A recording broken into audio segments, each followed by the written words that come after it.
It's your girl Tina Marie J. Welcome to my channel. You guys keep coming back. Hopefully this video doesn't make me cry, because for this video I'm gonna be talking about heaven, my thoughts on heaven, where I think my dad went when he died. I did not think about this until recently. It's crazy because since becoming agnostic, I've never really thought about my father and where he is, because when he passed away, I never believed he was anywhere else but heaven. And when he first passed away, as a way of healing, I would write letters to him, and I would just imagine that God would take the letter and give it to my dad. I had some dreams where he responded to some of my letters. The first letter I wrote him, I ended up having a dream where my dad came and he responded to something I said. Because my dad didn't live with me and I didn't see him often, he had like his own family, a wife, and all of that. He was in my life, but it wasn't frequent. And as I got older, it became less frequent. But when I was younger, I remember he used to always ask me if I still loved him, because he always thought I was mad at him, because sometimes he would say he was gonna come see me and he wouldn't come, or he was gonna call me and he wouldn't call.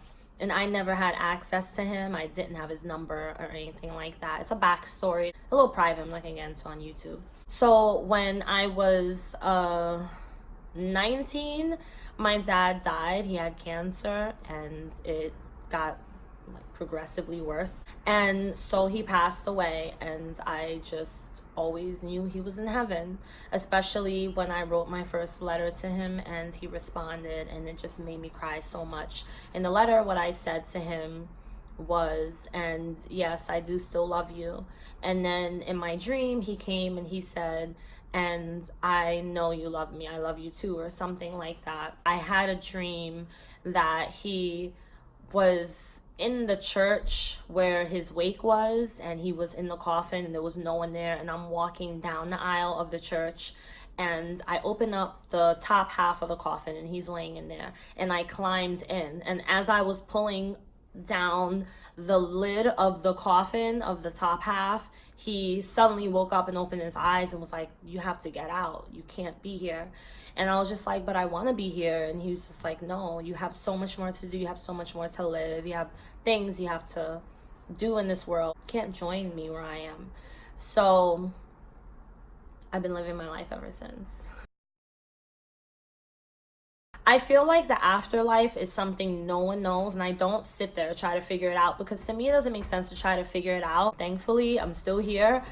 I haven't gone anywhere yet, so I'm not exactly sure how I can try to figure out what happens when we die. Like, our soul carries on. Maybe we could come back, or complete some sort of a mission as someone else, or maybe we remain in the atmosphere in some way. We're all energy. I mean, maybe there is a heaven, maybe there is a place that you go and you meet everyone there that you've known for so long.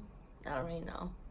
I hope that wherever we do go, that it's a nice place. Like, I really do believe it is. I know people have said that they had experiences where they died and came back, and then they said they see all these different things, like all these different colors and all this stuff, or they've seen people they knew. And I've never been. I don't know. I don't really think about it too much. Like, I don't really know what to say. It's just kind of a little bit difficult for me to do this video, only because it's very, very touchy. I always had this belief that my dad is in heaven and that he watches over me. Now I'm just thinking to myself, like, does he still watch over me? Is he disappointed in me because I'm not Christian anymore? Is he upset at me? Does he feel like what if Christianity is real, and is he in heaven stressing out that I'm gonna go to hell? And then that alone bothers me, the thought of that. But it's hard for me to believe that the afterlife could have stress and depression and anxiety. When it comes to all this heaven stuff, I just really don't know. It's so much to think about, and I don't really like to put so much focus into things that's gonna drive me crazy, because I try my best to live my life happy. So you can't be happy every single day of your life, but I try not to put focus and attention onto things that I know is gonna bug me out. So I'm gonna show you guys a picture of my dad. I don't really have any pictures, actually. Probably just a few when I was a baby of my father. I have one when he was a lot younger. And by the way, my dad was a pastor too. This is my dad. I'm gonna have to frame it. It was like a picture I just have up on my shelf. I never framed it, but it's one of the really few ones. This one means a lot to me. And then the other pictures I have of my dad are from, you know, when you go to like the service, when the person passes away and you go to a funeral or the wake. This is him as he was older, but this is a picture I just showed you guys. He always wore the kufis. He was into like the whole African thing. This is him when he first got ordained. And this is him pastoring. I remember him just like this. And he was always dancing. I think this is where I get it from. If you knew me personally, I'm always dancing. He was always like that. Like, he would always dance. He would take me out and I'll be embarrassed. I'll be like, oh, everybody's looking at us. But now those embarrassing moments are memories. But that was one thing I did really appreciate about him, was that he was always laughing and smiling, and he was always dancing. He'd be in the military and just start dancing. So my dad died March 2004. Time goes so fast. That was literally a year after I graduated high school. So when I was in my senior year of high school, he was sick. I met my husband and then we were dating, and 4 months later, my father passed away. He struggled with his cancer for I think about a year before he died. I don't know. I probably shouldn't have made this video.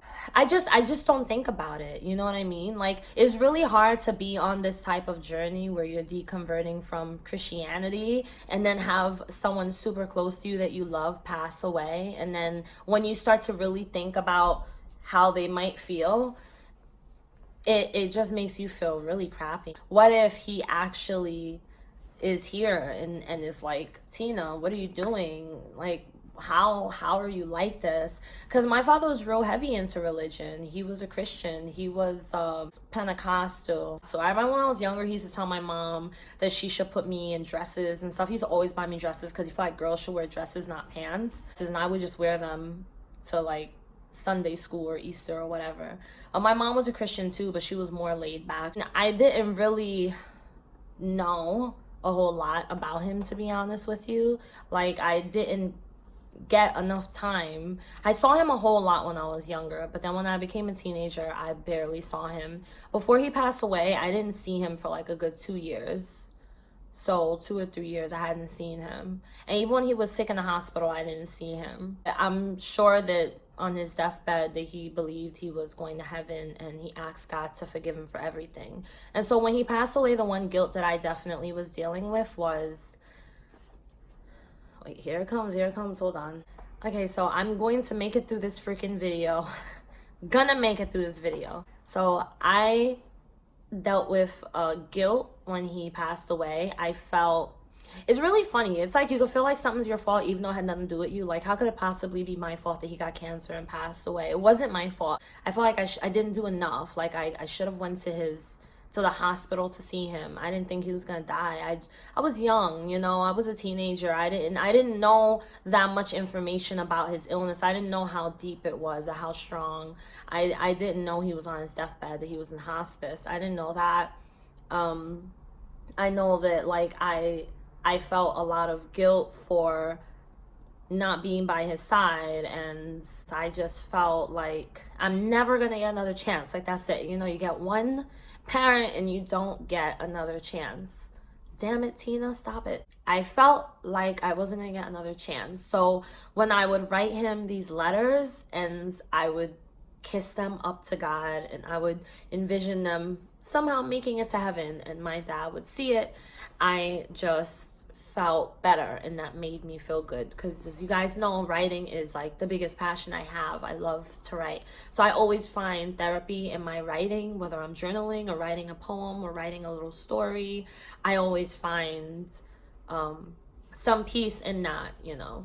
I don't write letters to him anymore because I think that was more just a therapeutic thing for me, but now I'm at a place where I can envision him, and I refuse to believe that he's not still here with me. I refuse to believe that he doesn't still care or somehow realize my existence. Like, you know how some people, mostly atheists, believe when you die, that's it, you die, it's as if you wasn't alive. I don't think that he just died and that was it. I believe that he's somewhere. Like, until my time comes, I don't know where that place is. I don't know if we all go to the same similar location, or if we just kind of disperse and our soul just comes and floats through the universe. We could become an angel for somebody else, for someone who's living.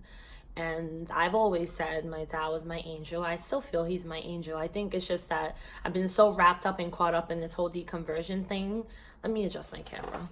I need a new tripod, so I'm literally just like using books. So I don't really have a whole lot to say on this topic. This is still kind of like that confusing thing for me, because like I said, I just don't know. I don't think I need to figure it out now. I'm still living, but it does make me feel good to think that he's still here. And even though I don't dream of him anymore, I kind of wish I could, I believe that he's enjoying his afterlife, whatever good afterlife location that we end up residing in when we die. Hopefully it's a good one. I'm sure that we'll enjoy it. That's it. That's my thoughts. Why don't you tell me down in the comments below, how do you think of heaven if you're no longer a Christian? What do you think of it? What do you think of loved ones that you had who passed away?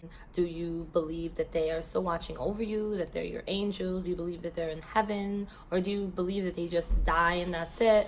If you have any video requests, let me know down below. Also, you can find all my contact information is in the description box down below. If you like this video, make sure you give me a nice big thumbs up. And you feel this channel is for you, it's not for everyone, but if it is for you, then feel more than welcome to subscribe. I love you all so much. Thank you for watching.